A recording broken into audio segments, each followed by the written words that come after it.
Hello students, how are you all? I hope you are all fine and your study is going well. Students, today we shall study the next part of this chapter. Okay. Now in the previous video we have discussed about the interlinking production across the country. Part 3 में मैंने इसके बारे में समझाया था. अब इसी के ऊपर एक और वीडियो है पार्ट 4, जिससे इसके आगे और हम पढ़ेंगे तब इस पूरा तरह से हमें समझ में ये आएगा. चलिए पढ़ाई करते हैं. At times MNCs set up productions jointly with some of local companies. समझिएगा ध्यान से कि जो MNC हैं, MNC जो इस्टेब्लिशमेंट होते हैं, सेटअप होते हैं, उस जो अपने प्रोडक्शन सेटअप करते हैं, क्या होता है, jointly with some of local companies. जिस कंट्री में MNC सेटअप हैं वो क्या करते हैं, वह वहाँ के लोकल कंपनी से क्या करते हैं, वह सेटअप करते हैं. जैसे मैं एग्जांपल अभी मैंने बताया, जैसे अशोक नाम की एक कंपनी है, वह लीलैंड कंपनी ने क्या किया है, उसे अटैचमेंट किया है. बात समझ में आया? अब दोनों कंपनी मिलकर क्या करेंगे, काम करेंगे. समझ में आया? तो लोकल कंपनीज क्या करते हैं, वे अटैच करते हैं. ठीक है ना. Company to these countries the benefit to the local companies company of such joint production is twofold. बात समझ में आ रहा है ना. माने जो लोकल कंपनी को बेनिफिट मिलता है वो क्या होता है, ज्वाइंटली होने के बाद जो बेनिफिट मिलते हैं वो दो रूप में हम देखते हैं. जैसे प्रोडक्शन है, जैसे फर्स्ट क्या है, MNC कैन प्रोवाइड मनी.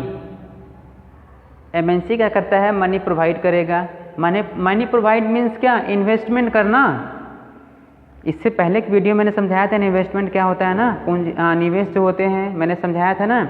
माने MNC क्या करता है, MNC कैन प्रोवाइड मनी. यहाँ हम ऐसे बोल सकते हैं, MNC can provide, MNC can give investment. Money provide करता है फॉर एडिशनल इन्वेस्टमेंट. माने वो जो इन्वेस्टमेंट करता है वो तो करता है, लेकिन एडिशनल में क्या करता है, मनी इन्वेस्टमेंट करता है. Like buying new machines for faster production. Faster production के लिए क्या करते हैं, MNC लोकल कंपनीज जो अटैच करते हैं उनको क्या करते हैं, नए नए मशीन्स उपलब्ध कराते हैं, उन्हें पैसा देते हैं जिससे क्या हो सके, अच्छे नए टेक्नोलॉजी के मशीन आ सकें. नंबर 1.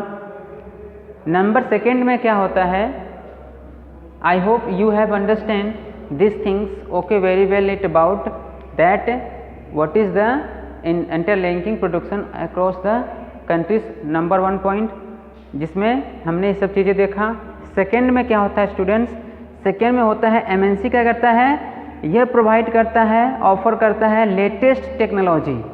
माने जो करंट में टेक्नोलॉजी है वो क्या करता है, लोकल कंपनीज को क्या करता है, देता है, जिससे क्या होता है, वो कंपनी और आगे बढ़ती है. तो ये सब क्या होते हैं, ये कंपनियां क्या करती हैं, MNC उनको प्रोवाइड करते हैं, इन्वेस्टमेंट करते हैं. क्योंकि इन्वेस्टमेंट करके तो उन लोगों ने जो आपस में एग्रीमेंट किया है, उस एग्रीमेंट की बदौलत क्या होता है, ये भी कंपनी को मुनाफा मिलता है. So I hope you have understand this things well it about. Okay. इसके आगे हम और टॉपिक डिस्कस करेंगे तो और अच्छे से क्लियर हो जाएगा. ओके. चलिए पढ़ते हैं next topic.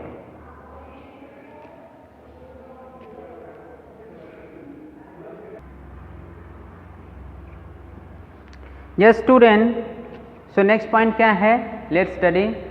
But the most common route for MNC investment is to buy up local companies and then to expand production. जैसे देख रहे हैं ना, कितना सिंपल लिखा हुआ है, लेकिन इसका राज, इसका थॉट बहुत गहरा है. यहाँ मैं हिस्ट्री के कुछ पन्नों को आपको शेयर करूँगा इकोनॉमिक्स में. ओके. तब आपको थोड़ा और अच्छा समझ में आएगा कि एक्चुअली ये है क्या, MNC है क्या. चलिए थोड़ा इसको समझ लो फिर बताता हूँ ना. But the most common in route, माने एमएनसी का जो मोस्ट कॉमन रूट क्या है, मोस्ट कॉमन समझ में आता है ना, कि इस साइड से भी मिले, इस साइड से भी मिले, दोनों तरफ से लड्डू उनको मिले एमएनसी को। तो कॉमन रूट फॉर क्या है एमएनसी के लिए क्या है, जो इन्वेस्टमेंट वो करते हैं वो क्या करते हैं, इस बाय अप लोकल कंपनीज। अब समझ में आ रहा है, माने एमएनसी जो इन्वेस्टमेंट करते हैं, जैसा कि मैं एग्जांपल बताऊं, जैसे मैं अपनी भारत की बात करूं, भारत में जो फॉरेन इन्वेस्टमेंट होता है, ठीक है ना, वो किस नाम पर होता है, हम लोग कभी कभी पेपर में पढ़ते हैं, देखते हैं, आप लोगों ने रियलाइज़ किया होगा कि जैसे ये कंपनी खुल रही है, विदेशी कंपनियां यहाँ पे क्या कर रही हैं, इन्वेस्टमेंट कर रही हैं, इससे क्या होगा, रोज़गार मिलेगा, मोबाइल की कंपनी बन रही हैं, फैक्ट्री बन रहे हैं, यहाँ पे क्या होगा, बहुत सारे युवाओं को जो अनएम्प्लॉयमेंट है भारत में वो ख़त्म होगा, उनको नौकरी मिलेगा। बस ध्यान समझना इस चीज़ को, ओके। यहाँ आपको मैं पूरा कॉन्सेप्ट क्लियर करने जा रहा हूँ। तो वहाँ पर क्या है कि इस नाम पर क्या होती है, इन्वेस्टमेंट होता है और उन्हें परमिशन मिल जाते हैं, वो आते हैं, क्या करते हैं, इन्वेस्टमेंट करते हैं, ठीक है। इन्वेस्टमेंट करने के बाद उनका मेन टारगेट क्या होता है, देख रहे हैं यहाँ पर, देखिए, इन्वेस्टमेंट इज़ टू बाय। अब क्या खरीदते हैं, लोकल कंपनीज को खरीदते हैं, वहाँ की जो लोकल कंपनी होती है उसे खरीदते, क्योंकि इनका टारगेट क्या होता है, लोकल कंपनियों को अपने कंट्रोल में करना। पहले तो वो बहलाते फुसलाते हैं, उन्हें पैसा देते हैं, उनसे फ्रेंडशिप करते हैं, फिर धीरे धीरे क्या करते हैं, फ्रेंडशिप के बहाने धीरे धीरे धीरे उनको पूरी तरह से कंट्रोल करते करते एक दिन कहते हैं कि यार क्या है ये, मैं खरीद रहा हूँ, मैं आपको इतना करोड़ों करोड़ों डॉलर मिलता है, खरीद लेते हैं। उनके पास तो पैसे कमी है नहीं।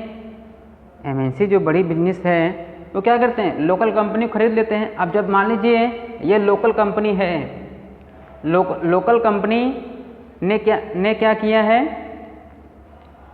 बड़े कंपनी एमएनसी से क्या किया है, एमएनसी से फ्रेंडशिप किया हुआ है। एमएनसी ने लोकल कंपनी किसी कंट्री से, जैसे मान लीजिए विदेशी कंपनी है और यह भारत में जो लोकल कंपनी है ये क्या है, इन्होंने इनसे फ्रेंडशिप कर लिया, ठीक है ना। जब इन्होंने इनसे फ्रेंडशिप किया तब ये क्या कर रहे हैं, यह एमएनसी जी क्या कर रहे हैं, इनको लोकल कंपनी को इन्वेस्टमेंट दे रहे हैं, माने फंड दे रहे हैं, पैसा दे रहे हैं, जिससे क्या हो, इनका कंपनी और आगे बढ़े, फिर प्रॉफिट दोनों आपस में शेयर करेंगे, ठीक है ना। धीरे धीरे करते क्या होता है कि इनका पूरा हाफ कब्जा कंपनी हो जाता है, ठीक है ना। उसके बाद थोड़ा बहुत बचता है तो ये लोकल कंपनी का जो ऑनर होता है, फ्रेंडशिप इतना बढ़ जाता है कि बोलते हैं चलो यार ये कंपनी मुझे दे दो, क्या है, मैं आपको इतना पैसा दे रहा हूँ, आप कहीं दूसरा कंपनी स्टार्ट करिए। तो ये क्या करते हैं, पूरी तरह से कंपनी को अपने कवर, माने एमएनसी कंपनी इतनी बड़ी हो गई। ऐसे करते करते फिर और भी जिस क्षेत्र में लोकल कंपनी होता है फिर वहाँ भी ऐसे करेंगे, ऐसे करते उनका जो टारगेट होता है धीरे धीरे बढ़ जाता है। समझ में आ रहा है चीज़। इनका मतलब ये होता है कि इनका काम क्या है, लोकल कंपनियों को खरीदना, अपने बिजनेस को एक्सपैंड करना, आगे बढ़ाना। अब मैं आपको यह समझा रहा हूँ, यहाँ पर देखिए, समझने की कोशिश करिए कि हमारे भारत में जहांगीर के समय में विदेशी कंपनी आई थी, उन्होंने क्या किया था, उन्होंने ज़मीन दिया था।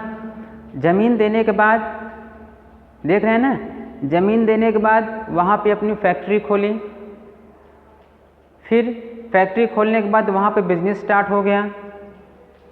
समझ में आ रहा ना। फिर उसके आगे और भी ज़मीन लिया, खरीदा, लिया, अपने बिजनेस को आगे बढ़ाया। ऐसे करते करते कितने सारी विदेशी कंपनियां हमारे भारत में उस समय आ चुकी थी। समझ में आ रहा ना। धीरे धीरे ब्रिटिश, मतलब पहले पोर्चुगीज, डच, स्पेन, बात समझ में आ रहा ना, फ्रांस, ब्रिटेन, इतने सारे विदेशी कंपनियां हमारे भारत में, और भी सारे हैं, इतनी सारी विदेशी कंपनियां हमारे भारत में आ गई थी। कैसे चली आई भाई, कैसे वो ज़मीन खरीद ली हमारे भारत में? क्या था ये, अपने मनमर्जी? नहीं, तो कहीं ना कहीं उससे रिलेट हो रहा है। धीरे धीरे जब वे लोकल कंपनी को खरीद लेंगे, क्योंकि आप लोग इसको भी पढ़िएगा, WTO वर्ल्ड ट्रेड ऑर्गेनाइजेशन, इसको भी पढ़िएगा तो और आपको डीपली समझ में आएगा। तो धीरे धीरे क्या हो रहा है, MNC का टारगेट क्या होता है, लोकल कंपनियों को खरीदना और अपने एक्सपेंड करना प्रोडक्शन को, अपने एक्सपेंड करना, प्रोडक्शन को बढ़ाना, डेफिनेटली फिर अपने मन मुताबिक बेचना। आप तो कुछ नहीं कर सकते हो। आप देख रहे हो ना कितने सारे हमारे भारत की जो कंपनियां थी वह क्या हो गई, विलय हो गई हैं, जॉइंट हो गई, खप गई हैं विदेशी कंपनियों में। जैसे मैंने अभी एक बताया, ऐसे बहुत सारे कंपनियां हमारे भारत में हैं जो विदेशी कंपनियों ने उसे खरीद लिया है। थोड़ा आप जाओगे, पढ़ोगे इकोनॉमिक्स तो आपको और अच्छा समझ में आएगा।